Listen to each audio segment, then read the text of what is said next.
Если бы этот парень сделал пересадку волос в свои 20, и у него взяли бы волосы из вот этой зоны, засеяли бы наверху, они бы выпали. Андрогены также влияют на донорскую зону. Когда вам говорят, вот вам гарантия приживаемости 100%, это все полная туфта.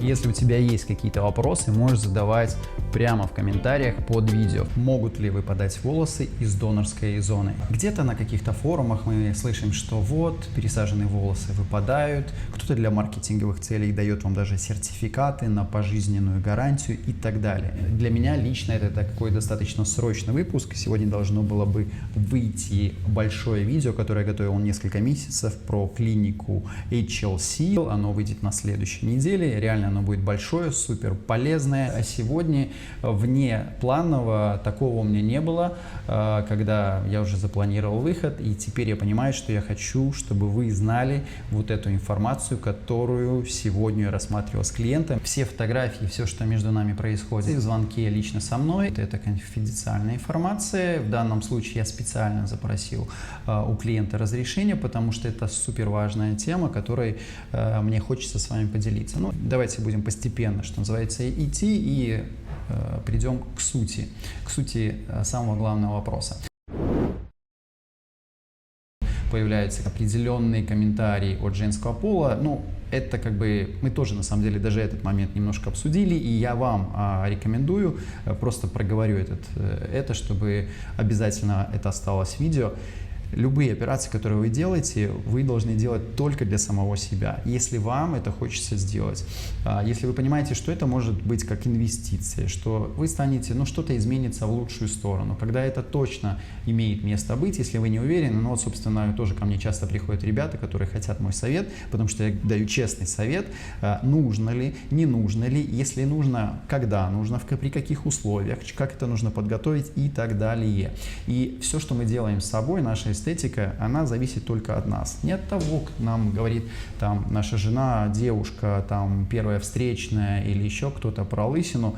Это должен быть наш внутренний запрос. И он реально выглядит как бы очень круто, очень маскулинно, что сейчас, наверное, тоже становится отчасти в тренде. И, наверное, из-за того, что это становится редкостью. То есть мужчины, что называется, с повадками мужчин. Да? И, в общем, он выглядит хорошо.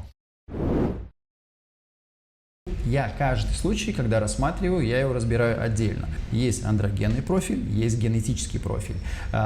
Все, кто ко мне приходит после трихологов, и это доктора, которые учатся 6 лет, там, может быть, кто-то еще и выше, к сожалению, вам часто просто говорят, у вас андрогенетическая аллопеция. Ага, вот вам миноксидил, идите, что называется, лечитесь. Это абсолютно неправильная позиция. И, наверное, с той точки зрения, потому что я изучаю, потому что мне это интересно, я углубляюсь, и я не трихолог, я не дерматолог.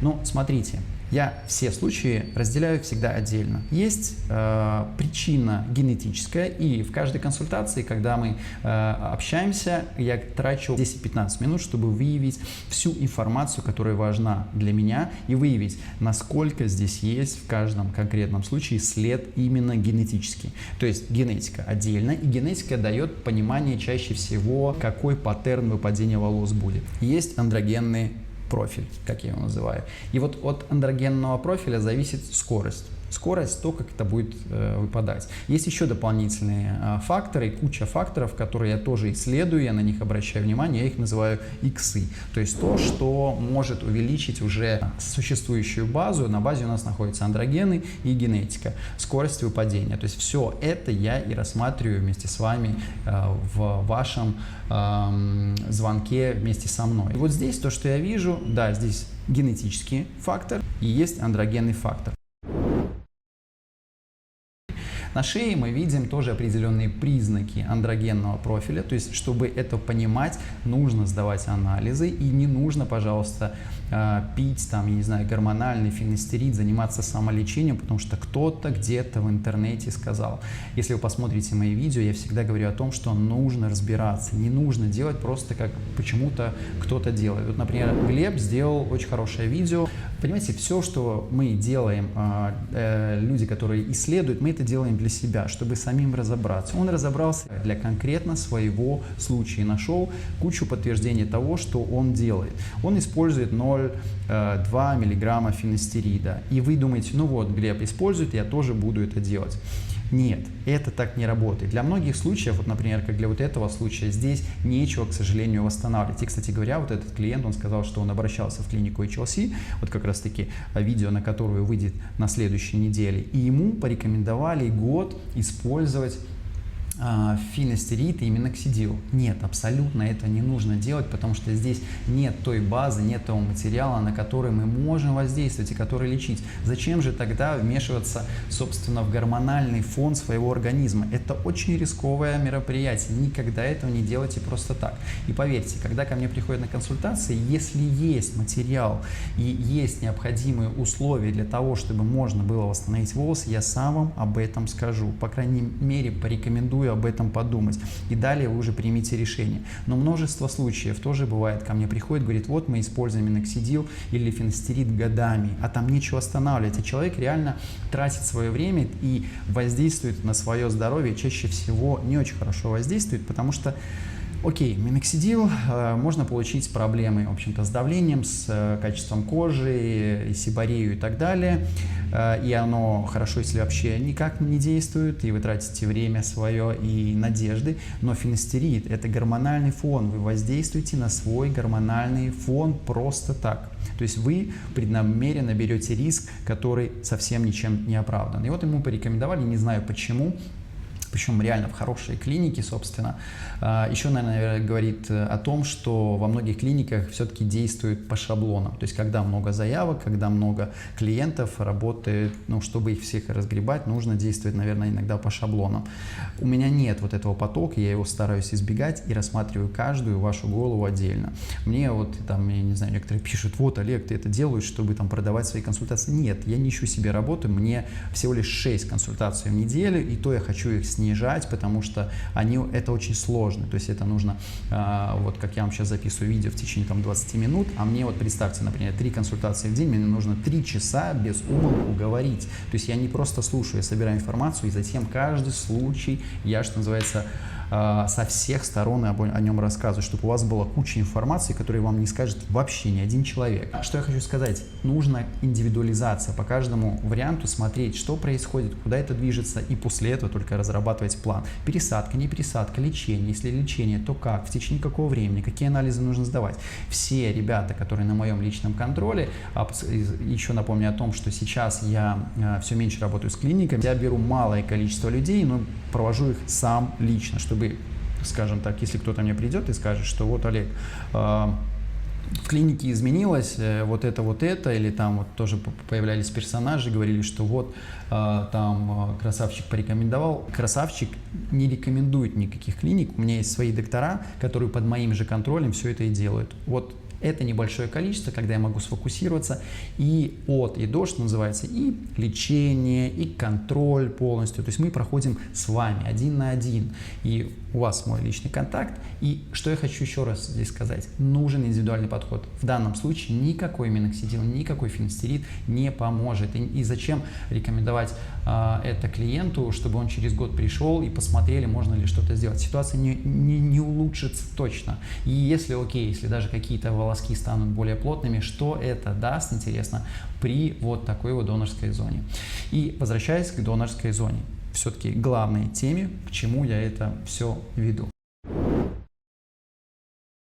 Здесь есть определенные признаки андрогенного профиля, и андрогенный профиль, почему я, кстати, переключился на анализы, это нужно выявлять, нужно сдавать анализы, если нужно досдавать дополнительные, то есть и это не просто так, анализы ради анализов. У меня есть некоторые клиенты, которые приходят на пересадку волос под моим личным контролем, и мы восстанавливаем волосы. Да, это сложно, может быть, это дорого за счет анализов, потому что нужно сдавать анализы, нужно смотреть, я смотрю, анализирую, досдаем. Если у меня есть какие-то вопросы, я спрашиваю у докторов и трихологов.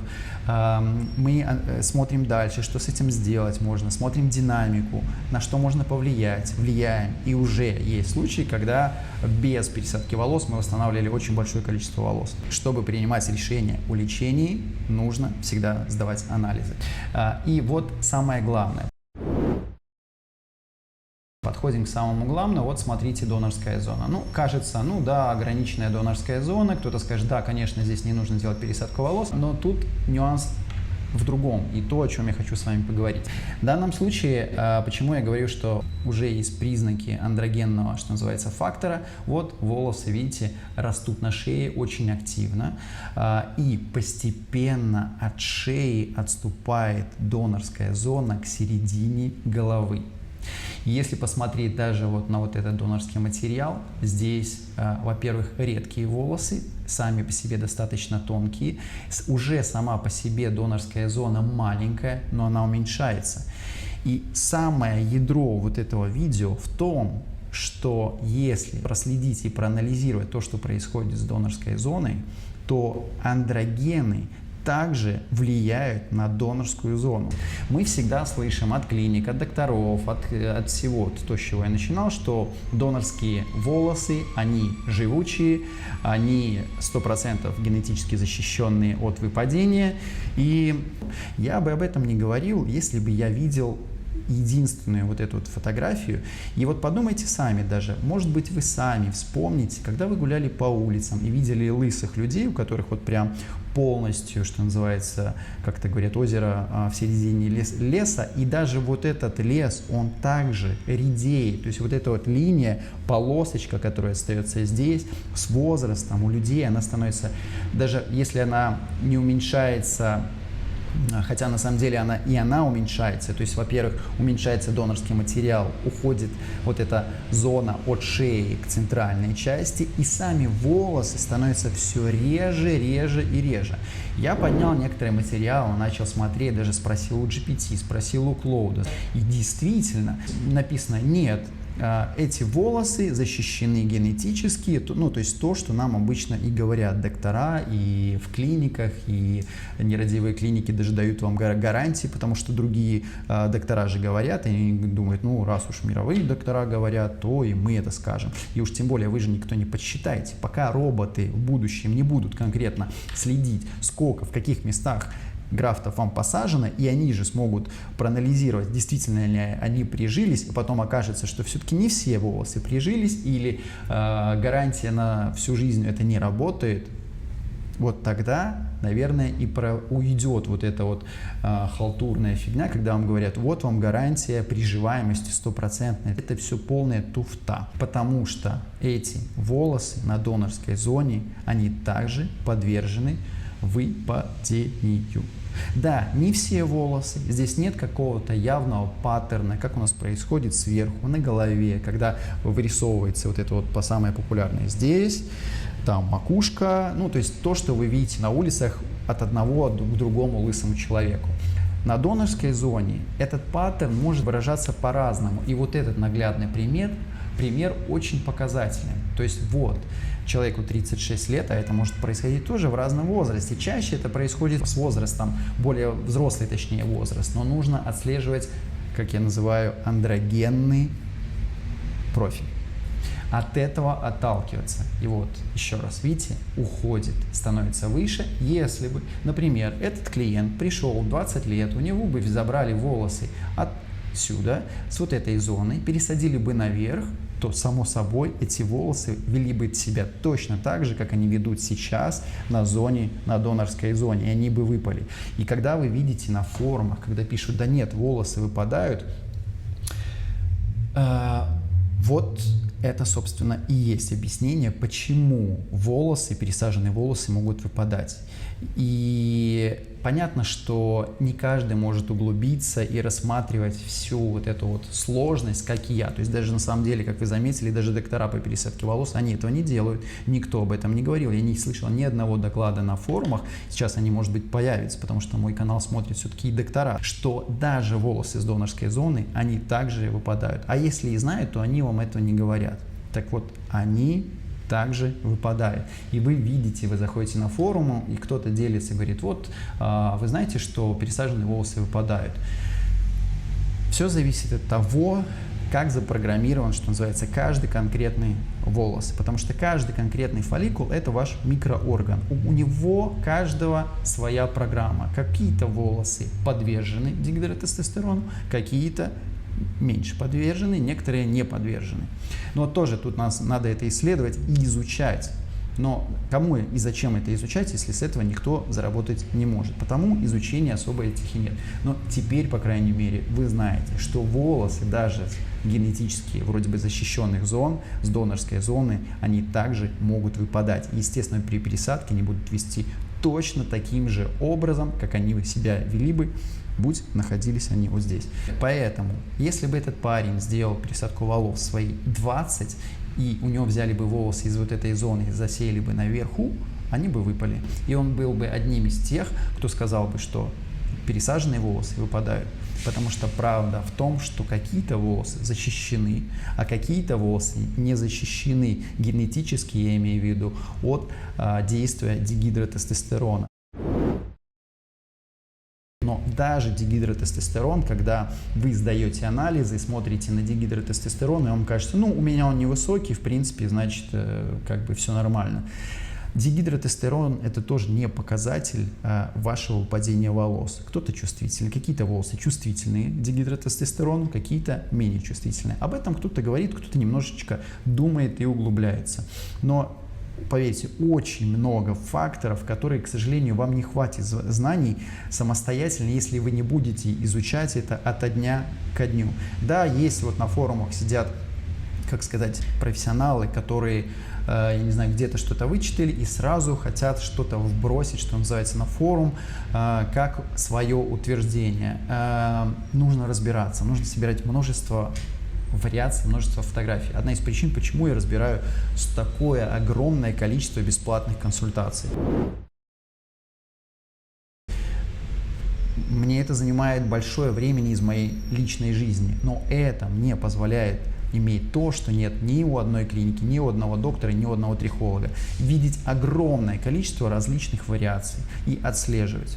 Я не доктор, я не трихолог, но я использую те знания и тот собственный опыт, который я прошел сам, и ваши все истории. То есть я смотрю не просто фотографии, я вас спрашиваю множество вопросов, чтобы понимать определенные закономерности. То, что поможет выявить все-таки, куда это движется, почему это движется, как это, можно ли это остановить, можно ли на это воздействовать. И в этом есть, собственно, ценность, которую я получаю от ваших бесплатных консультаций. Я об этом не говорил 5 лет, но именно для этого я и беру огромное количество бесплатных консультаций. Сейчас я их беру больше, чем платных, потому что это позволяет, скажем так, обработать большее количество и получить наибольшее количество случаев и информации. Для меня информация супер важна. Это то, чего у меня не было, и то, что я вижу до сих пор отсутствует во многих клиниках, во многих докторов, во многих отчетностях, и на форумах об этом не говорят. Мы живем в том веке, когда все, многие мыслят, к сожалению, только финансово. То, с чего заработать нельзя, соответственно, это не изучается. И даже те, у кого есть эти изучения, они этим не делятся, потому что другие не оценят в этом пользу, потому что с этого заработать нельзя. Вот сейчас вот очень форсируется тема экзосом, потому что на этом можно зарабатывать. И не только потому, это работает, но тоже... В общем, это отдельная тема разговора. Я запишу на следующей неделе, выйдет большое видео про клинику HLC. Мы также об этом говорим. Если вам интересно будет, я отдельно запишу про экзосомы и про лечение. И сейчас я больше изучаю все еще женские также случаи и детскую аллопецию. Собираю данные, собираю информацию. И рано или поздно тоже запишу большие видео. Пока об этом всем я делюсь с вами в личном общении под каждую конкретную ситуацию.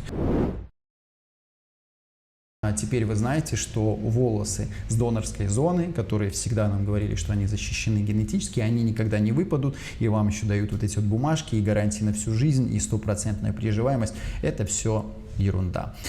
Пока, до того момента, пока вы лично не сможете все проверить. Вот когда будут роботы, еще раз повторюсь, которые точно смогут проанализировать, куда мы посадили, какое количество графтов, и могут через какой-то промежуток времени проанализировать, сколько графтов осталось, вот тогда и все эти гарантии спадут как с рукой, потому что, к сожалению, уже не будет смысла вам врать, потому что все это можно проверить. Все, что можно проверить, на это гарантию дать нельзя. Берегите свои головы, не всегда идите на пересадки волос, не всем они помогут, не в каждом случае, и даже тем, кому они могут помочь, нужно тоже разбираться в каждом отдельном случае, чтобы понимать, куда идет динамика, какое движение, потому как вроде бы может быть даже ситуация, что у вас донорская зона хорошая, даже эти волосы, как вы видите, без правильной диагностики тоже со временем могут выпасть. Я трачу огромное количество своего личного времени, своей личной жизни, чтобы углубляться и рассказывать то, о чем вам не скажет никто. И ваша помощь в виде лайков, комментариев и вашей активности также поддержит то, что я делаю для вас. На следующей неделе выйдет большое, очень интересное видео про клинику HLC. Ну и главное, чтобы классилось. Берегите себя.